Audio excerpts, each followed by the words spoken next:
So, welcome to the 12th class RCA school.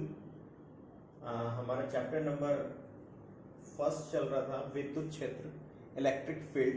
इसमें हमने काफ़ी कुछ पढ़ लिया था कि विद्युत क्षेत्र, जैसे चैप्टर का नाम विद्युत क्षेत्र है। विद्युत यानी हम बेसिकली चार्ज के बारे में बात करेंगे, आवेश के बारे में बात करेंगे। और कौन सा आवेश? जो आवेश कांस्टेंट है, स्थिर है, यानी स्थिर आवेश के चारों ओर का क्षेत्र, एरिया, वो क्या कहलाएगा? विद्युत क्षेत्र कहलाता है, स्थिर आवेश। ठीक है। उसके बाद हमने आवेश के बारे में पढ़ा था कि आवेश को कैसे उत्पन्न कर सकते हैं। वैज्ञानिक फ्रैंकलिन ने जो प्रयोग किया था, जो ठीक है, उसके बारे में पढ़ा था हमने कि कैसे कांच की छड़ को ऊनी कपड़े से रगड़ा था और बिल्ली की खाल को एवोनाइट की छड़ से रगड़ा था। दोनों को पास पास लेके आए थे, तो वहां से पता लगा था कि आवेश की दो प्रकृति है, आकर्षण प्रकृति है, प्रतिकर्षण प्रकृति है। फिर आवेश के मात्रक के बारे में पढ़ता कि आवेश का ऐसा ही पद्धति मात्रक कूलाम है, सीजीएस पद्धति मात्रक हमने लिखा था स्टेट कूलाम है, ईएसयू लिखा था हमने जिसे, ठीक है। और एक सबसे बड़ा मात्रक फेराडे है और सबसे छोटा मात्रक फ्रैंकलिन है। उसके बाद हमारा टॉपिक चल रहा था आवेश के गुणधर्म, जो हमने लास्ट लेक्चर में पढ़ा था, आवेश के गुणधर्म, जिसमें तो आवेश की प्रॉपर्टीज में हम तीन प्रॉपर्टीज की बात करेंगे यहाँ पर। आवेश की योज्यता, और आवेश पहला है आवेश की योज्यता, एडिशन ऑफ चार्ज, आवेश संरक्षण नियम, कंजर्वेशन लॉ ऑफ चार्ज, और आवेश का क्वांटीकरण यानी क्वांटाइजेशन ऑफ चार्ज। ठीक है। तो यहाँ तीन टॉपिक है आवेश के गुणधर्म में। तो फर्स्ट जो है, जो हमने पढ़ा ही था, आवेशों की योज्यता।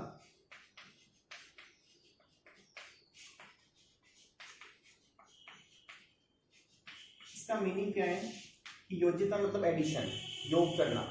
आवेश को हम यानी किसी निकाय पर या किसी सिस्टम पर या किसी वस्तु पर कोई आवेश होगा, वो अलग अलग आवेशों के बीजगणितीय योग के बराबर होगा। यानी टोटल चार्ज जो होगा वो उन सब पर अलग अलग आवेश होंगे, उस पर उनके बीजगणितीय योग के बराबर होगा। जैसे मान लो कोई वस्तु है, कोई निकाय है, सिस्टम है कोई, तो हमने लिखा हुआ है Q, 2Q, -Q और +Q, ये चार्ज लिखा हुआ है। तो इस सिस्टम को बताना है कि सिस्टम जो है वो पॉजिटिव है, नेगेटिव है या उदासीन है। यानी अगर आंसर पॉजिटिव में आता है तो वो पॉजिटिव वस्तु होगी, नेगेटिव में आएगा तो नेगेटिव होगी, और जीरो आता है तो उदासीन होगी, न्यूट्रल होगी। ठीक है। तो इसको सॉल्व करें कि इस पर कितना है। तो जैसे Q + 2Q - Q + Q, तो Q ऐसे करके Q + 2Q 3, पॉजिटिव आंसर आ रहा है, तो ये वस्तु कैसी है? पॉजिटिव धनावेशित। अगर आंसर नेगेटिव में आता तो नेगेटिव होती, ऋणावेशित होती, आंसर जीरो आता तो न्यूट्रल होती, उदासीन होती। ठीक है। तो ये गुणधर्म कौन सा है? आवेशों की योज्यता। सेकंड जो गुणधर्म है इसका,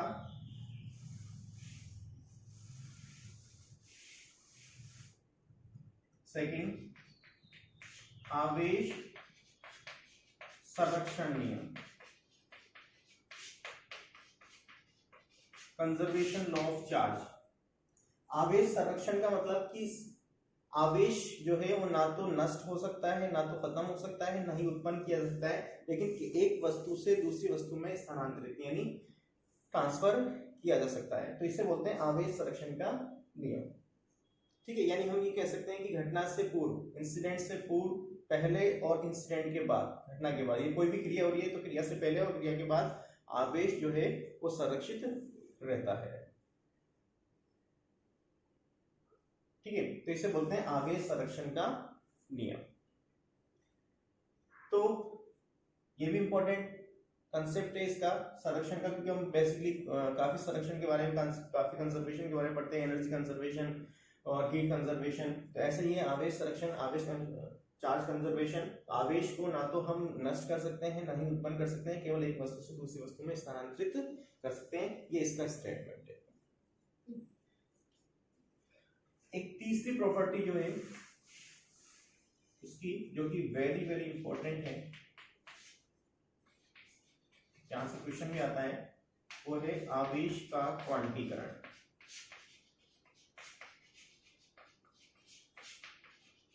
quantization of charge, quantisation of charge, इसका मतलब क्या है? क्वांटीकरण, क्वांटा जो वर्ड है, ठीक है, कि वही इसका मतलब है छोटे छोटे पैकेट्स के रूप में, यानी बंडल के रूप में। कि आवेश जो है, आवेश का वितरण जो है वो कंटिन्यूअसली यानी सतत रूप से ना होकर बल्कि छोटे छोटे पैकेट्स के रूप में होता है, और आवेश का एक छोटा क्वांटा का मान जो है वो इलेक्ट्रॉन के आवेश के बराबर होता है। यानी आवेश जो है Q वो पूर्ण गुणज है यानी n और इसके चार्ज के, इलेक्ट्रॉन के चार्ज के। तो यहाँ पर फॉर्मूला आता है Q बराबर n प्लस माइनस, यानी वो पॉजिटिव हो सकता है और नेगेटिव हो सकता है। तो यहाँ पर चार्ज के लिए फॉर्मूला है Q बराबर प्लस माइनस n, जहाँ से काफी क्वेश्चन आते हैं। ठीक है, तो ये कहलाता है आवेश का क्वांटाइजेशन, आवेश का क्वांटीकरण, कि भाई आवेश का वितरण जो है वो सतत रूप से कंटिन्यूसली ना होकर बल्कि छोटे छोटे पैकेट्स में होता है, और आवेश के सबसे छोटे क्वांटा का मान जो है वो इलेक्ट्रॉन के आवेश के बराबर होता है। इसके लिए फॉर्मूला दिया गया है Q बराबर प्लस माइनस NE, जहाँ n जो है, n का मान 0 1 2 3 कुछ भी हो सकता है। ठीक है, तो E का मान, E जो है वो फिक्स है। ठीक है, स्टैंडर्ड वैल्यू है 1.6 इंटू 10 टू की पावर माइनस 19 कूलम, तो ये वैल्यू फिक्स है। ठीक है, तो हमारे पास क्वेश्चन में या तो वो Q के लिए पूछेगा या फिर इसके लिए पूछेगा, N के लिए पूछेगा, या तो Q के लिए पूछेगा या फिर N के लिए पूछेगा। तो ये प्रॉपर्टी वो है जहां से हमारे पास क्वेश्चन काफी आते हैं। तो एक नंबर में क्वेश्चन आ जाता है, इसमें छोटा न्यूमेरिकल भी आ जाता है, ये प्रॉपर्टी काफी इंपॉर्टेंट है। तो इस पे क्वेश्चन करते हैं।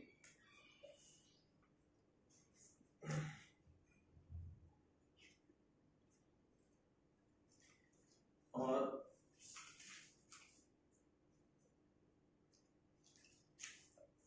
इसमें क्वेश्चन दे रखा है,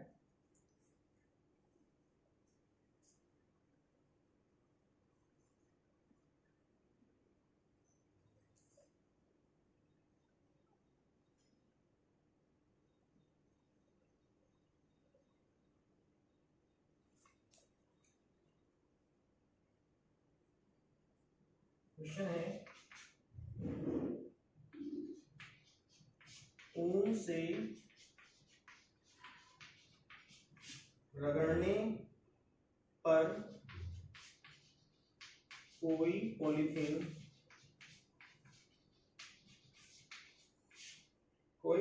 का टुकड़ा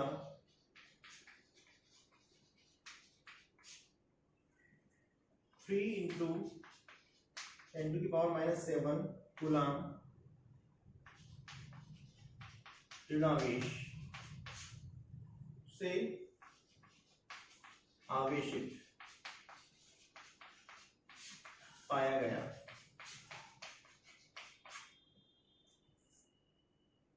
स्थानांतरित इलेक्ट्रॉनों की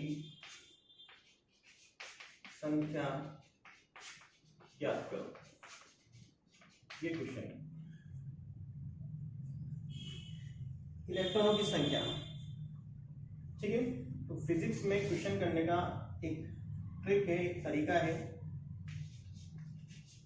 सबसे पहले तो हमें इसका वैल्यू दे रखी है, तो हम पढ़े क्वेश्चन, तो वैल्यू यहाँ दे रखी है। तो अब वैल्यू किसकी दे रखी है, ये इसके मात्रक की, इसकी यूनिट से पता लगता है कूलम, कूलम किसका है, आवेश का, यानी अपन को वैल्यू दे रखी है Q 3 into 10 to the power minus 7 coulomb, इसमें बेसिकली लिखते हैं हम दिया है। ठीक है, दूसरा आपसे किसका मान पूछा है, स्थानांतरित इलेक्ट्रॉन संख्या, संख्या मतलब किसका मान, मैंने आपसे पूछा था कि या तो वो Q का मान पूछेगा या फिर N का मान। तो इस क्वेश्चन में किसका मान पूछा है, N का, क्योंकि हमारे पास फॉर्मूला है Q बराबर NE। ठीक है, तो यहाँ से N बराबर क्या हो जाएगा, Q अपॉन E। E का मान फिक्स है, हमें पता है कि E का मान क्या होता है 1.6 into 10 to the power minus 19 coulomb. तो Q का मान 3 into 10 to the power minus 7 coulomb, और E का मान 1.6 into 10 to the power minus 19 coulomb. तो कूलम से कूलम, क्योंकि संख्या है, संख्या का कोई यूनिट नहीं होती, तो वैसे ही पता लग रहा है यूनिट आएगी नहीं, कूलम से कूलम कट जाएगा। दूसरा कि यहाँ से अगर मैं एक पॉइंट हटाता हूँ तो ऊपर एक जीरो लगा देता हूँ, यानी हम 16 को डिवाइड कर देंगे 30 से, यानी ये तो हो गया। अब 2 से करूँ मैं अगर, तो 8 और 15, और 8 को डिवाइड करूँ तो 8 एकम 8 पॉइंट 7 बचा 70, 8 64 6 60, और 8 7 56 इनटू, इसको कैसे सॉल्व करते हैं, देखो 10 टू की पावर -7 ऊपर है ना, -19 नीचे है तो ऊपर जाएगा तो प्लस का 19, तो कितना बचेगा ये 10 टू की पावर 19 में 7 गए तो 12 संख्या पॉजिटिव ज्यादा है इसलिए 12, तो ये आएगी 1.87 इंटू 10 टू की पावर 12 इलेक्ट्रॉन, तो ये इलेक्ट्रॉनों की संख्या आएगी। तो हम ऐसे क्वेश्चन करेंगे, अगर हमें n का मान वैल्यू दे रखी है, n की वैल्यू निकालनी है तो ऐसे निकालेंगे, अगर मान लो n की वैल्यू दे रखी होती तो हम q की वैल्यू निकाल देते हैं। तो इस तरह के क्वेश्चन आ सकते हैं।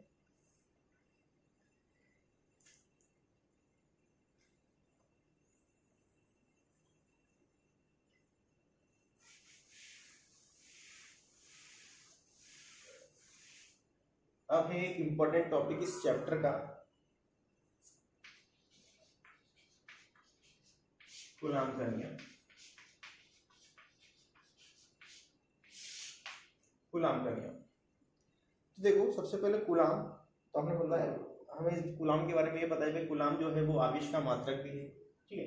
दूसरा, कूलाम वैज्ञानिक का नाम भी। तो बेसिकली जो नियम दिए गए हैं वो बेसिकली साइंटिस्ट के नाम पे इसलिए दिए जाते हैं ताकि उन्हें लंबे टाइम तक याद किया जा सके।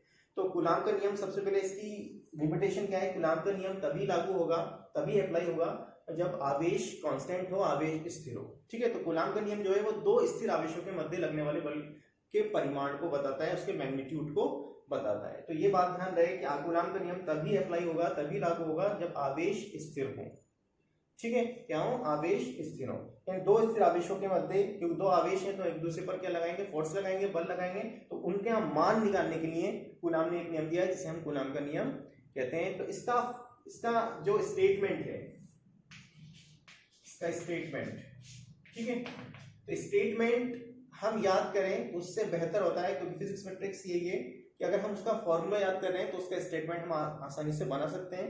तो इसका स्टेटमेंट याद, यानी इसको हम शब्दों के रूप में, वर्ड्स में याद करें, इससे अच्छा ये इसका हम फॉर्मूला याद करें। तो इसके लिए फॉर्मूला क्या है कि जो बल होता है, जो फोर्स है दो आवेशों के मध्य लगने वाला, ठीक है, वो प्रोपोर्शनल होता है Q1 Q2।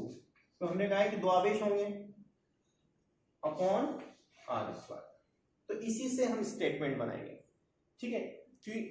ये क्या है, स्थिर वैद्युत बल Q1 Q2 दो आवेश हैं, और r क्या है, दोनों आवेशों के बीच की दूरी, इसका क्या हो रहा है, स्क्वायर, ठीक है। तो Q1 Q2 जब हम ये जो बटा है इसकी लाइन जो है, ठीक, इससे ऊपर की बात करते हैं तो समानुपाती, और इसके नीचे की बात करते हैं तो उसे बोलते हैं इनवर्सली प्रोपोर्शनल, यानी व्युत्क्रमानुपाती। तो इसके स्टेटमेंट क्या होगा कि दो स्थिर आवेशों के मध्य लगने वाला बल उन दोनों आवेशों के परिमाणों के गुणनफल के समानुपाती और दोनों आवेशों के बीच की दूरी के वर्ग के व्युत्क्रमानुपाती होता है, ठीक है। तो इसका स्टेटमेंट है, दो इंपॉर्टेंट है, तो स्थिर आवेशों के मध्य लगने वाला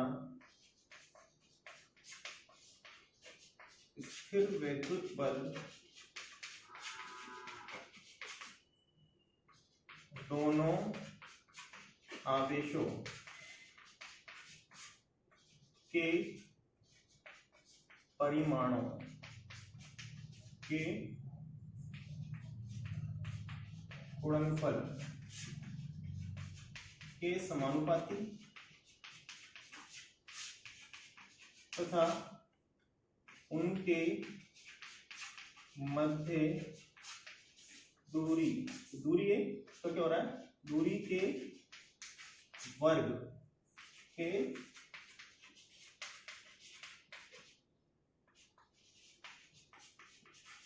व्युत्क्रमानुपाती होता है। तो ये इसका स्टेटमेंट है। हम 3-4 लाइनें, इतनी बड़ी लाइन याद करें तो इससे अच्छा हम ये, इसका कंसेप्ट ये कि हम इसका फॉर्मूला याद कर लें, ठीक है। तो फॉर्मूला याद करने से क्या होगा कि हमें, क्योंकि फॉर्मूला हमें जल्दी से याद हो जाएगा, F proportional to Q1 Q2 upon r², ठीक है। तो इसी फॉर्मूले से हम इसकी क्या निकाल सकते हैं, इसका स्टेटमेंट निकाल सकते हैं, इसकी थ्योरी लिख सकते हैं। तो देखो थ्योरी मैंने जो लिखी थी लंबी लाइन, वो कहां से लिखी है, इसी फॉर्मूले से लिखी है। दोबारा मैं बता देता हूँ कि F, तो आपको ये पता होना चाहिए कि F क्या है, Q1 Q2 क्या है, R क्या है। तो F क्या है, दोनों आवेशों के मध्य लगने वाला बल, Q1 Q2 दोनों चार्ज है, और R क्या है, दोनों आवेशों के बीच की दूरी। तो इसको अपन को क्या है, सिर्फ वर्ड्स में लिखना है। तो दो स्थिर आवेशों के मध्य लगने वाला विद्युत बल उन दोनों आवेशों के गुणनफल, गुणा हो रहा है इनका, के समानुपाती और उनके बीच की दूरी या आरे दूरी के वर्ग के व्युत्क्रमानुपाती होता है। तो इसलिए इसका मैथमेटिकल रूप लिख दो वापस, F समानुपाती Q1 Q2 upon R square. तो F बराबर बराबर, ये प्रोपोर्शनल का साइन है और ये बराबर, जब प्रोपोर्शनल से बराबर पाते हैं तो एक नया कांस्टेंट आता है। तो यहाँ कांस्टेंट आपको ध्यान रखना पड़ता है, यहाँ कांस्टेंट लिखते हैं K, Q1 Q2 upon R square. तो ये फॉर्मूला हमें याद रखना पड़ेगा, F बराबर K Q1 Q2 upon R square. ठीक है, ये लिखना पड़ेगा आपको यहाँ, जहाँ K जो है वो क्या है, समानुपाती कांस्टेंट है, प्रोपोर्शनल कांस्टेंट, समानुपाती नियतांक है। तो K की वैल्यूज, K क्या है, समानुपाती नियतांक है। तो K की वैल्यूज जो है हम दो प्रकार से पढ़ेंगे, कि जब आवेशों के बीच में निर्वात हो, वैक्यूम हो या वायु हो, क्योंकि हमारे बुक में वैसे वैक्यूम और एयर दोनों अलग अलग हैं, लेकिन हमारे यहाँ जो किताब है, हमारे यहाँ जो सिलेबस है, उसमें वायु और वैक्यूम के लिए वैल्यूज एक ही लेके सॉल्व कर रखा है, तो इसलिए हम यहाँ पर सिलेबस में उनको एक ही लेके सॉल्व करेंगे। तो ये इंपॉर्टेंट बात है इसमें। ठीक है, तो ये फॉर्मूला हो गया इसका, F equal to K Q1 Q2 upon R square.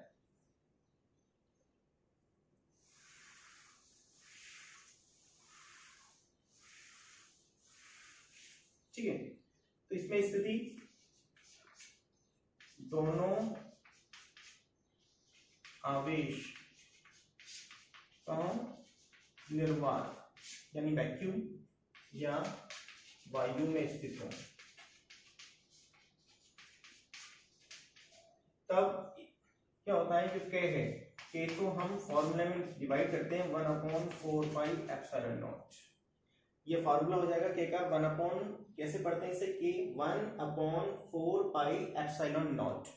Epsilon not क्या है, यहाँ पर विद्युतशीलता, जिसके बारे में हम डिस्कस करेंगे। विद्युतशीलता क्या होती है, परमिटिविटी।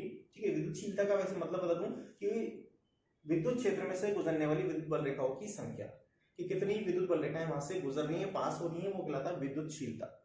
तो इसकी वैल्यू है, जब सिर्फ वैल्यू जो दे रखी है कांस्टेंट वैल्यू, वो K को हम इसी फॉर्म में लिखेंगे ओनली जब एप्सिलॉन नॉट होगा, क्योंकि हम आगे जब मीडियम के लिए पढ़ेंगे तो वहां हम एप्सिलॉन लिखेंगे। इसकी वैल्यू है फिक्स है 9 × 10⁹।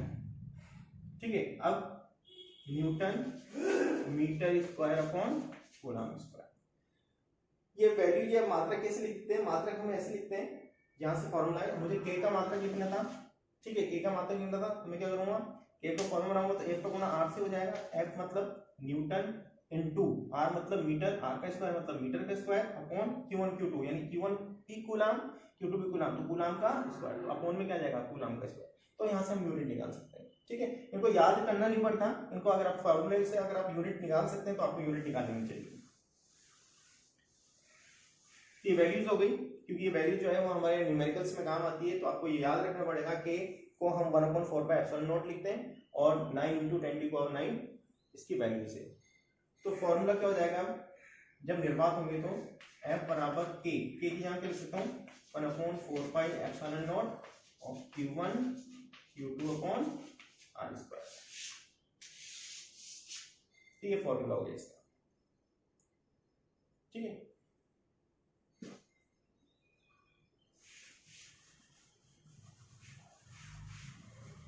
अब दोनों आवेश क्या लिखूं मैं, माध्यम में, कोई सी माध्यम में उपस्थित हो, तो सिर्फ K की वैल्यू क्या रहती है 1/4 पाई एप्सिलॉन, क्या है एप्सिलॉन।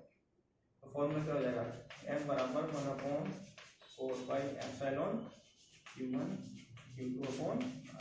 ये एप्सिलॉन की कोई वैल्यू नहीं है, एप्सिलॉन की फिक्स वैल्यू नहीं होती है ना। ठीक है, एप्सिलॉन नॉट की फिक्स वैल्यू है, एप्सिलॉन की फिक्स वैल्यू नहीं है। एप्सिलॉन नॉट की भी फिक्स वैल्यू है, इसमें कांस्टेंट लिख रखा था, मैं आपको लिख दूं कि एप्सिलॉन नॉट जो है वो क्या कहलाता है, निर्वात की विद्युतशीलता।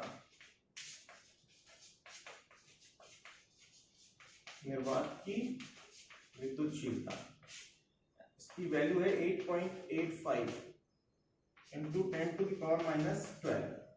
ये वैल्यूज हैं, कुछ वैल्यूज हैं, वैसे अगर कहीं कहीं एग्जाम में दे रखा होता है, कहीं कहीं एग्जाम में नहीं दे रखा होता है, इसलिए छोटी मोटी वैल्यूज हैं, इनको याद रखना जरूरी होता है। 8.85 इंटू 10⁻12। इसकी अब इसका मात्रक, क्योंकि के का मात्रक के हमने लिखा है 1/4 पाई f1 नॉट। के का मात्रक अभी हमने लिखा था, के का newton metre square upon coulomb square. लेकिन अब के की वैल्यू आ रही है अपन को f1 नॉट का मात्रक लेना है, तो 4 पाई, ये तो कांस्टेंट है, इनका मात्रक तो आएगा नहीं, सिर्फ के का डिपेंड किससे, f1 नॉट पे। लेकिन ये बटे के नीचे यानी इनवर्सली प्रोपोर्शनल है, तो इसका हम क्या कर देंगे, उल्टा कर देंगे, यहाँ आ जाएगा कूलम स्क्वायर और न्यूटन मीटर स्क्वायर। तो हम यहाँ से आसानी से इसका यूनिट निकाल सकते हैं। ठीक है, तो हमने कूलम का नियम पढ़ लिया, वेरी इंपॉर्टेंट है कूलम का नियम, F proportional to Q1 Q2 upon R square, यानी दो स्थिर आवेशों के मध्य लगने वाला वैद्युत बल दोनों आवेशों के परिमाणों के गुणनफल के समानुपाती और उन दोनों के बीच की दूरी के वर्ग के व्युत्क्रमानुपाती होता है, यानी F समानुपाती Q1 Q2 upon R square और F बराबर K Q1 Q2 upon R square, जहां K क्या है, प्रोपोर्शनल कांस्टेंट है, समानुपाती नियतांक है, जिसका मान जो है वो डिपेंड करता है कि जो चार्ज है वो कहाँ स्थित है, मीडियम में है या वैक्यूम में है। निर्वात है तो K बराबर 1/4 पाई एप्सिलॉन नॉट, जिसकी वैल्यू होती है 9 × 10⁻9 newton metre square upon coulomb square. Epsilon naught जो है वो निर्वात की विद्युतशीलता है, जिसका मान 8.85 × 10⁻12 coulomb square upon newton metre square होता है। ठीक है, अगर मीडियम में है तो K बराबर 1/4 पाई एप्सिलॉन होता है। ठीक है, तो ये था इंपॉर्टेंट बात इसमें, तो वेरी इंपॉर्टेंट है कूलम का नियम, बहुत जरूरी है। आगे के लेक्चर में हम आगे के बारे में बताएंगे। Thank you.